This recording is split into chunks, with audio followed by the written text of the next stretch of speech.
मैं हूं आपके साथ चित्रा त्रिपाठी। करीब साल भर से जारी किसान आंदोलन कई उतार चढ़ावों के बाद आज गांधी जयंती के दिन फिर से उग्र हो गया। हरियाणा में और पंजाब की कुछ जगहों पर आज किसान भड़क उठे। धान खरीदी में हो रही देरी को लेकर धान खरीदी में हो रही देरी को लेकर किसान संगठनों ने नेताओं और मंत्रियों के घरों का घेराव करने का ऐलान किया था। इसी कोशिश में कई जगहों पर पुलिस से उनकी भिड़ंत हो गई, तो कई जगहों पर आप देख पा रहे हैं किस तरह का गुस्सा उनका नजर आया। वैसे तो किसान संगठनों के खास निशाने पर हरियाणा के मंत्री और बीजेपी नेता थे, लेकिन पंजाब में भी कुछ मंत्रियों के घर के बाहर प्रदर्शन हुए। उधर दिल्ली के गाजीपुर बॉर्डर पर बैठे किसान आंदोलनकारियों ने सत्याग्रह के जरिए अपना विरोध जताया।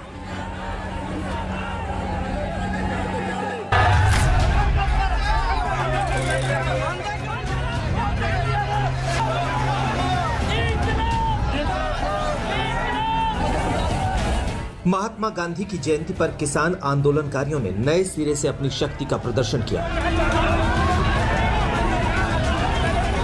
ट्रैक्टरों से परेड निकाली, पुलिस बैरिकेडिंग तोड़ी, पुलिस से धक्का मुक्की की, बीजेपी नेताओं का घेराव किया। जवाब में पुलिस ने भी पानी की बौछार छोड़ी। हरियाणा के कई शहरों में किसान इसी तरह सड़क पर उतरे। करनाल में सीएम मनोहर लाल भी किसानों के कहर से नहीं बच सके। पुलिस बैरिकेडिंग तोड़कर किसान आंदोलनकारी मुख्यमंत्री आवास के बाहर धरने पर बैठ गए। मुद्दा है धान खरीदी में हो रही देरी का। वैसे तो देरी का निर्देश केंद्र सरकार का है, लेकिन ये सारा बवाल ज्यादातर हरियाणा में हुआ, जहां बीजेपी की सरकार से किसान संगठन पहले ही खार खाए बैठे हैं। करीब साल भर से धरना प्रदर्शन कर रहे आंदोलनकारी केंद्र के इस निर्देश पर भड़के हुए थे। चेतावनी भी दे रखी थी कि हरियाणा सरकार की ईंट से ईंट बजा दी जाएगी। आज कोशिश भी वैसी ही रही। हम सरकार को साफ तौर पे चेतावनी देना चाहते हैं कि कल खरीद शुरू कर ले खट्टर साहब। हमारा खून मत जला, हमारा सत मत देख, कल खरीद शुरू कर ले, अच्छा रहेगा। फिर चेतावनी दे रहे हैं, कल खरीद शुरू कर ले, वरना परसों तेरे एमएलए, तेरे एमपी, तेरे नेताओं को इस तरीके से घेरेंगे, घर में बंद करेंगे, उनका कुत्ता भी बाहर नहीं निकल पाएगा। हरियाणा के गृह मंत्री अनिल विज के बयान ने किसानों के गुस्से में आग में घी डालने का काम किया। विज ने आज होने वाले आंदोलन को लेकर कहा कि किसान आंदोलन दिन प्रतिदिन हिंसक होता जा रहा है। महात्मा गांधी के देश में हिंसक आंदोलन की इजाजत नहीं दी जा सकती। किसान नेता अपने आंदोलन को संयम में रखें। हम आज भी जो है अहिंसा के दायरे में बैठे हुए हैं। ये महात्मा गांधी का देश है, ये लाल बहादुर शास्त्री का देश है, इन लुटेरों का देश नहीं है। किसान तो अन्नदाता है, अगर उसके ऊपर ऐसे इल्जाम ये लगाते हैं, प्रत्यक्ष को प्रमाण की आवश्यकता नहीं, क्योंकि यही लोग डंडे मार मार के किसानों का सर फोड़ रहे हैं। और आज हमें जो किसान 10 महीने से इतने शांतिपूर्वक तरीके से अपना आंदोलन चला रहा है और उसे ये लोग बता रहे हैं कि हम हिंसावादी है। अगर हमने बिंदु नहीं बताए थे तो सरकार सहमत क्यों हुई? उन पे संशोधन करने को तैयार क्यों हुई? हमारे पास कोई पिन पॉइंट नहीं था तो फिर होल्ड करने को तैयार क्यों हुई? थोड़ा बवाल पंजाब में भी दिखा। किसानों ने मंत्री ब्रह्म महिंद्रा के घर का घेराव किया और नारेबाजी की। केंद्र सरकार इस बार 1 अक्टूबर की बजाय 11 अक्टूबर से धान खरीद करेगी। वजह धान में नमी को बताया जा रहा है, लेकिन किसान संगठनों को ये देरी मंजूर नहीं है। गोहाना से सुरेंद्र सिंह, अंबाला से कमलप्रीत सबरवाल और दिल्ली से अमित भारद्वाज के साथ आज तक ब्यूरो। कांग्रेस का दामन झटकने को तैयार खड़े कैप्टन अमरिंदर फायर पर फायर किए जा रहे थे, लेकिन कांग्रेस खामोश थी। कल ये खामोशी टूट गई। कांग्रेस ने कैप्टन के खिलाफ अपने तरकश के सारे तीर चला दिए। कैप्टन की निष्ठा और धर्मनिरपेक्षता को कांग्रेस ने सीधे निशाने पर ले लिया। देखिए।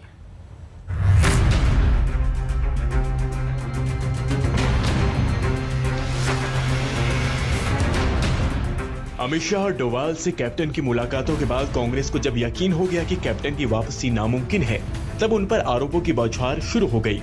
जिम्मा दिया गया प्रदेश प्रभारी हरीश रावत को। रावत ने अमरिंदर पर चुन चुन कर वार किया, तो अमरिंदर ने भी जवाब देने में देरी नहीं लगाई। अमरिंदर ने पार्टी से निष्ठा नहीं दिखाई। पार्टी के प्रति मेरी निष्ठा थी, जिसके चलते मैंने कई महीनों तक अपमान सहा। अगर मेरा अपमान करने का इरादा नहीं था तो सिद्धू को खुल्लम खुल्ला मेरी आलोचना करने की छूट क्यों दी गई? सिद्धू और उनके साथियों को मेरे अधिकारों में हस्तक्षेप करने की छूट क्यों दी गई? मैंने सभी चुनाव में शानदार प्रदर्शन किया, लेकिन इस पर पार्टी का ध्यान नहीं गया। कैप्टन और कांग्रेस का रिश्ता करीब करीब खत्म है, सिर्फ औपचारिकता बाकी है। इसलिए ना तो कैप्टन और न ही कांग्रेस पार्टी को एक दूसरे की बखियां उधेड़ने में कोई गुरेज है। कांग्रेस का आरोप है कि अमरिंदर ने पार्टी से मिले सम्मान की कद्र नहीं की। मुझे बेहद अपमानजनक तरीके से सीएलपी बैठक के पहले इस्तीफे के लिए मजबूर किया गया। ये सब दुनिया ने देखा। इसके बावजूद राउत जी जो उल्टे आरोप लगा रहे हैं, ये अपमान नहीं है तो क्या है? सिद्धू ने अभी भी पार्टी को बंधक जैसा बना लिया है और नए नए फरमान जारी कर रहे हैं। ऐसा क्या है कि पार्टी सिद्धू के इतने दबाव में है और पंजाब में अपना भविष्य भी दांव पर लगाने को तैयार है? मेरे ऊपर कोई एलिमेंट ऑफ डाउट है कि मैं चला नहीं सका या कोई बात हुई, पर आई फील ह्यूमिलिएटेड कि जिस तरीके से ये बात हुई है। वो पार्टी के प्रांतीय अध्यक्ष रहे और 2 बार 9.5 साल करीब मुख्यमंत्री रहे। यदि ये ह्यूमिलेशन है तो फिर दूसरे वरिष्ठ नेता जिनको उनकी तुलना में बहुत कम अवसर मिल पाए, उनसे अमरेंद्र सिंह जी को अपनी तुलना करनी चाहिए। कांग्रेस से बगावत और सिद्धू पर हमलों के लिए कैप्टन ने राष्ट्रवाद को हथियार बनाया, तो जवाब देने के लिए कांग्रेस ने उनकी धर्मनिरपेक्षता पर हमला बोल दिया। जरिया बना बीजेपी से बढ़ती अमरिंदर की नजदीकियां। सवालों में अमरिंदर का सेकुलरिज्म। मेरे सबसे कड़े आलोचक भी मेरी धर्मनिरपेक्षता पर सवाल नहीं उठा सकते। हरीश रावत जैसे सीनियर नेता अब ये सवाल उठा रहे हैं। इस पर मुझे अचरज नहीं है। I will tell you later. I've already said so.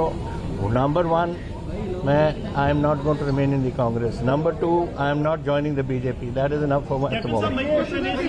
Sidhu का काम है पार्टी चलाना, चरणजीत चन्नी का काम है गवर्नमेंट चलाना। फिर से कहना चाहता हूँ कि अभी तक जो बातें कही हैं कैप्टन अमरिंदर सिंह जी, उस पर फिर से विचार करें।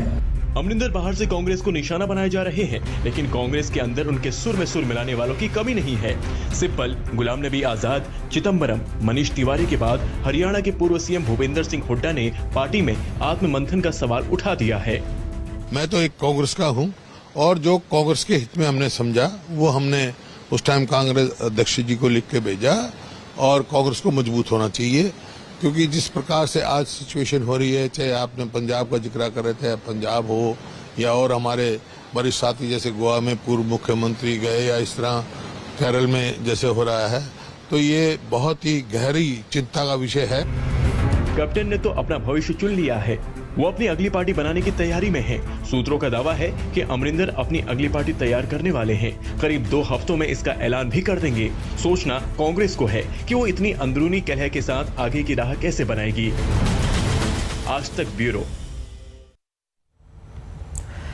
पंजाब की बिसात में नई चालों, शह और मात का अभी भी इंतजार है। सिद्धू खामोश हैं। कैप्टन ने आधा खेल दिखा दिया है, आधा बाकी है। उधर पंजाब के बहाने कांग्रेस में भी बड़ा खेल चल रहा है। असंतुष्ट नेताओं के गुट और गांधी परिवार के वफादारों में युद्ध छिड़ गया है।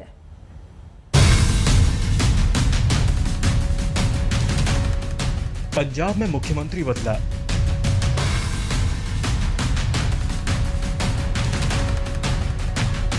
प्रदेश अध्यक्ष बदला, अब प्रदेश प्रभारी बदलेगा। चुनाव से पहले सब कुछ बदलकर नया दिखाने की कोशिश पंजाब कांग्रेस पर पहले ही भारी पड़ रही है, लेकिन बदलाव की रफ्तार फिर भी थम नहीं रही। सूत्रों का दावा है कि अब पंजाब प्रभारी हरीश रावत की छुट्टी की बारी है। उनकी जगह हरीश चौधरी को कमान दी जा सकती है। हरीश चौधरी दिल्ली से चंडीगढ़ जाने वाले केंद्रीय पर्यवेक्षकों की टीम में शामिल रहे हैं।